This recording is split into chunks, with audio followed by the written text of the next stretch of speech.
Hello friends, welcome again to my channel कहानियाँ अजब गज़ब।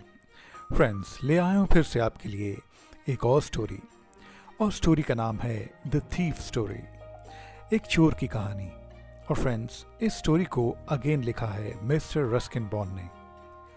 फ्रेंड्स, अगर आपने अब तक मेरे चैनल को सब्सक्राइब नहीं किया है तो प्लीज़ मेरे चैनल को सब्सक्राइब करें, लाइक, शेयर और कमेंट भी ज़रूर करें और बेल आइकन भी दबाना ना भूलें। So friends, let's start with the thief story. Friends, इस कहानी में एक छोटा लड़का जो कि पेशेवर चोर है अपनी आप बीती सुना रहा है और कहता है, मैं अभी तक एक चोर था, तब भी जब मैं रोमी से मिला और मेरी आयु करीब करीब 15 वर्ष की ही थी। मैं एक तजुर्बेकार और माहिर चोर बन गया था। एक शख्स जिसका नाम रोमी था एक दिन एक कुश्ती का मुकाबला देख रहा था जब मैं उसके पास गया। वह करीब करीब 25 वर्ष का लग रहा था अपनी उम्र में, पर सीधा साधा और आराम से बातचीत करने वाला सभ्य युवक। और मुझे लगा कि मैं इस युवा का विश्वास जीत लूंगा। मैंने कहा, आप तो खुद एक पहलवान लगते हो और फिर बातचीत शुरू करने का यह सबसे अच्छा तरीका है कि आप बात करते वक्त सामने वाले की तारीफ करें। तुम भी लगते हो, रोमी ने कहा। मुझे उसकी बात सुनकर थोड़ा सा अजीब लगा क्योंकि उस समय मैं काफ़ी पतला और दुबला था एक रेसलर के लिए। पर फिर भी थोड़ा झिझक कर मैंने कहा, मैं भी थोड़ी बहुत पहलवानी करता हूँ। मैंने झूठ बोला। रोमी ने तपाक से पूछा, तुम्हारा नाम क्या है? मैंने फिर झूठ बोलते हुए कहा कि मेरा नाम हरि सिंह है। मैं हर महीने अपना एक नया नाम रख लेता था ताकि मैं पुलिस और अपने पुराने मालिकों से बचा रह सकूं। अब इन्हीं औपचारिकताओं के बाद रोमी फिर से कुश्ती का मुकाबला देखने में लग गया। उन ताकतवर पहलवानों को देखता गया जो लगातार लड़ रहे थे, हाँफ रहे थे और एक दूसरे को बार बार पटक रहे थे। जब मुकाबला खत्म हुआ तब रोमी वहां से जाने लगा। मैंने उसका पीछा किया और उसने मुझे हेलो कहा। मैंने उसे एक शर्मीली मुस्कान दी और कहा, सर, मैं आपके लिए काम करना चाहता हूं। पर मैं तुम्हें कुछ भी नहीं दे पाऊंगा, रोमी ने कहा। हाँ, कुछ समय के लिए तो बिल्कुल भी कुछ नहीं। मैं कुछ देर के लिए अचंभित होकर रोमी की ओर देखता रहा। फिर मैंने पूछा, क्या तुम मुझे खाना दे सकते हो? क्या तुम खाना पका सकते हो? रोमी बोला।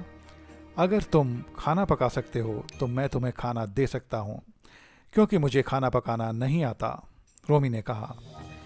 मैंने कहा, मैं खाना पका सकता हूं। मैंने फिर से झूठ बोला। वह ये सुनते ही मुझे अपने घर पर ले गया, जो एक दुकान जिसका नाम डेली स्वीट शॉप था उसके ऊपर था। और रोमी ने मुझसे कहा, तुम यहाँ रह सकते हो, पर तुम्हें बैल्कनी में सोना पड़ेगा। और फिर ऐसा ही हुआ भी। पर उसी रात जो रात का खाना मैंने बनाया वह इतना बेस्वाद और ख़राब था कि रोमी ने वह खाना एक कुत्ते को डाल दिया।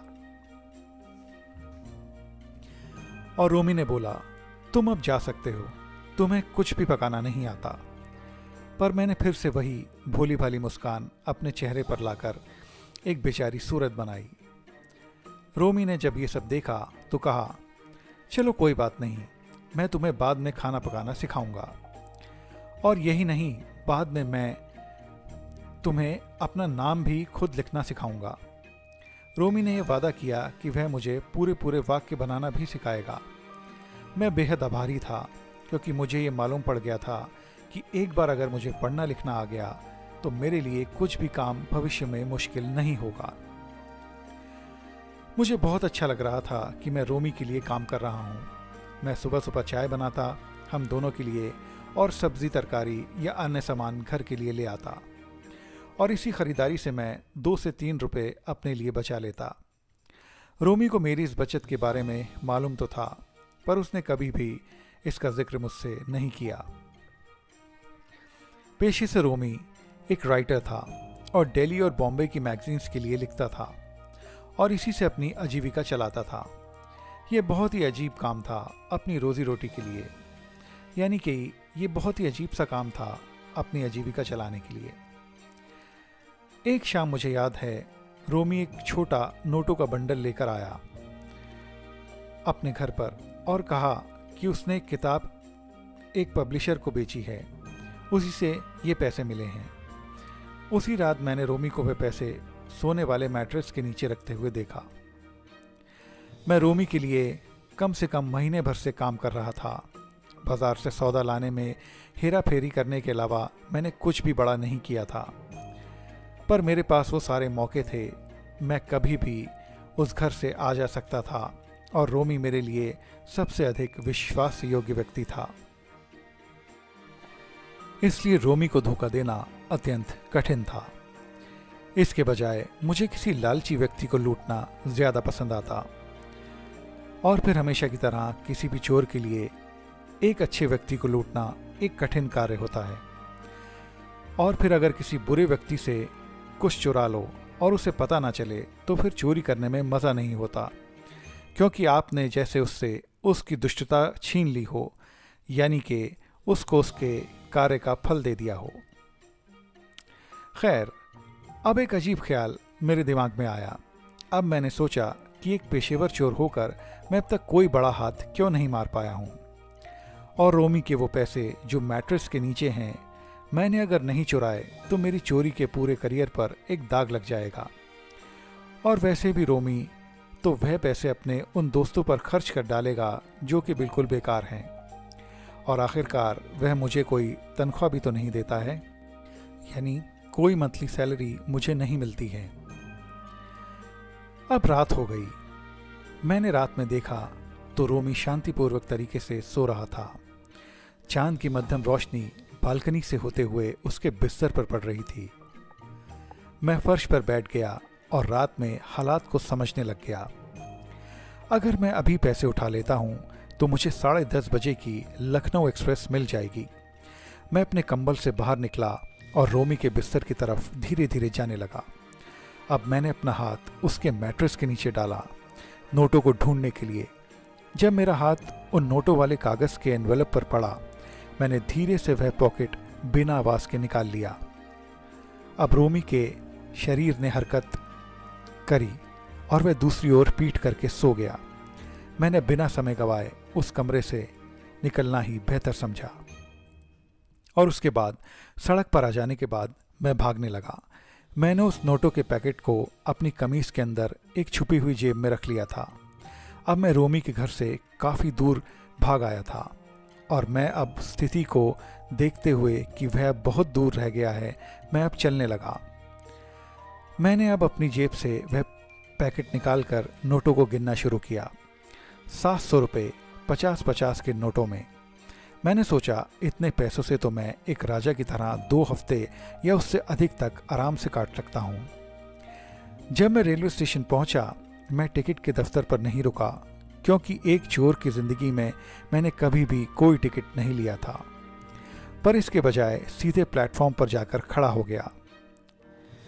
अब लखनऊ एक्सप्रेस वहां से निकलने वाली थी। ट्रेन ने स्पीड पकड़ना अभी शुरू ही किया था, और बस मुझे लगा कि मैं अब इस ट्रेन के कंपार्टमेंट में कूदकर बैठ जाऊंगा। पर पता नहीं मैं क्यों अचानक हिचकिचा गया, पता नहीं क्यों, और मैंने वह ट्रेन को पकड़ने का मौका छोड़ दिया। अब ट्रेन चली गई और मैंने अपने आप को उस सुनसान स्टेशन पर अकेले खड़े पाया। अब मेरे पास इस रात को गुजारने के लिए कोई जगह नहीं थी, और मेरा कोई दोस्त भी नहीं था। और फिर मुझे पूरा यकीन था कि दोस्त मदद से ज़्यादा मेरे लिए मुसीबत बनते। और फिर मैं किसी पास के होटल में रुककर लोगों के मन में शक पैदा नहीं करना चाहता था। अब तो एक ही शख्स था जिस पर मैं पूरा विश्वास करता था। वो शख्स वो था जिसे मैंने उसकी गहरी नींद में अभी अभी लूटा था। जी हाँ, रोमी। अब मैं स्टेशन से बाहर निकलकर बाजार की तरफ चलने लगा। मेरे इस छोटे से चोरी के कार्यकाल में मैंने उन लोगों के चेहरों को पढ़ा था जिनकी कीमती चीज़ें जब चोरी हो जाती थीं और वो गहरी परेशानी में डूब जाते थे तो उनकी हालत कैसी होती थी। लालची लोग बौखला उठते थे, अमीर लोग गुस्से से भर जाते थे और गरीब लोग बेचारे अपनी किस्मत को कोसते थे।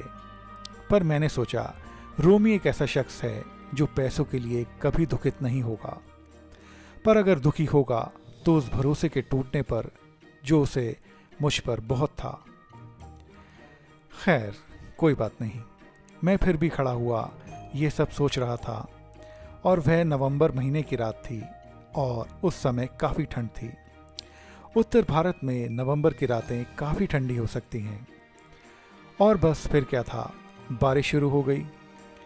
बारिश ने इस मेरे पूरे प्लान को बुरी तरह से फेल करने की कोशिश कर दी और मैं ठंड से बुरी तरह कांपने लगा। मैं क्लॉक टावर के नीचे जाकर बैठ गया और बारिश से बचने की कोशिश करने लगा। यहाँ पर मैं बैठा था और मेरे साथ कुछ भिखारी कंबल ओढ़ कर लेटे थे। अब घड़ी ने आधी रात का घंटा बजाया। मैंने उन नोटों को देखा, वे पूरी तरह से भीग गए थे, मगर आखिरकार ये थे तो रोमी के पैसे। और फिर मैंने सोचा मुझे रोमी ज़्यादा से ज़्यादा सुबह उठकर क्या देता, 5 रुपये कि जाओ कोई फिल्म देख कर आ जाओ। मगर अब तो मेरे पास उसके सारे पैसे थे। अब मेरे पास कोई झंझट नहीं था, खाना पकाने का कोई झंझट नहीं, बाज़ार से सब्ज़ी तरकारी लाने का कोई झंझट नहीं, ना ही वाक्य बनाने का कोई झंझट जो उसने मुझे सिखाना था। मगर वाक्य बनाना, अरे मैं तो भूल ही गया था। चोरी के चक्कर में मैं वाक्य बनाना सीखना भूल गया था। पूरे वाक्य बनाना रोमी से सीखना और ये कार्य सीखना मुझे कुछ 100 रुपये से ऊपर बहुत कुछ दे सकता था और बहुत बड़ी रकम दिलवा सकता था। चोरी करना आसान काम था, मगर एक सम्मानित, बुद्धिमान और बड़ा आदमी बनने के लिए आपको चोरी तो छोड़नी ही पड़ती और बिना पढ़ाई लिखाई के आप कभी भी बड़े आदमी नहीं बन सकते। और अब मुझे पढ़ाई लिखाई हर हालत में सीखनी थी। अब मुझे मेरी अंतरात्मा की वह आवाज़ सुनाई थी जिसने कहा चोरी करना आसान है, मगर चोरी किए गए रुपए लौटाना, वो भी बिना पकड़े, बहुत मुश्किल काम है। मैंने जल्दी से जल्दी रोमी के घर की तरफ दौड़ लगाई। अब मैंने घर पहुंचकर हल्के से घर का दरवाज़ा खोला और उस चांद की आती रोशनी के बीचों बीच खड़ा हो गया। रोमी अब भी गहरी नींद में सो रहा था। मैंने उस बिस्तर को जिस पर रोमी सो रहा था हल्के से उठाया और मेरा नोटों से भरा पैकेट उस बिस्तर के नीचे गया। मैंने रोमी की सांसों को अपने हाथों पर महसूस किया। मैं कुछ देर के लिए सहम कर रुक गया और फिर मुझे वह सतह मिल गई जहां मुझे नोटों को दोबारा रखना था। मैंने जल्दी से नोटों को वापस रखकर बिस्तर को उसी जगह वैसे ही रख दिया। अब सुबह हुई। मैं सुबह देर से उठा, देखा रोमी ने चाय बना ली है। उसने अपना एक हाथ मेरी तरफ बढ़ाया। उसके हाथ में एक 50 रुपए का नोट था। मेरा दिल बैठ गया। मैंने कुछ पैसे बनाए हैं, उसने कहा। अब मैं तुम्हें लगातार एक मासिक आय दे पाऊंगा, रोमी बोला। मैं जोश से भर गया। मैंने जब नोट अपने हाथों में लिया तो वह अब भी गीला था, कल रात की बरसात से, और रोमी को मालूम था मैंने क्या किया है, पर उसकी आंखों और होठों ने कुछ भी नहीं कहा। आज हम वाक्य बनाना सीखेंगे, रोमी ने कहा। अब मैंने फिर से वही भोली भाली मुस्कान रोमी को दी, पर अब यह मुस्कान बिना छल कपट के बिल्कुल साफ सुथरी और शुद्ध थी। तो फ्रेंड्स, ये थी कहानी द थीफ स्टोरी की, जिसे अगेन लिखा था मिस्टर रस्किन बॉन्ड ने। तो फ्रेंड्स, कैसी लगी आपको ये स्टोरी, प्लीज़ कमेंट करके ज़रूर बताएं। मेरे चैनल को लाइक, शेयर और सब्सक्राइब भी ज़रूर करें। तो मिलते हैं फ्रेंड्स आप सब लोगों से मेरी नेक्स्ट स्टोरी में। तब तक के लिए बाय बाय।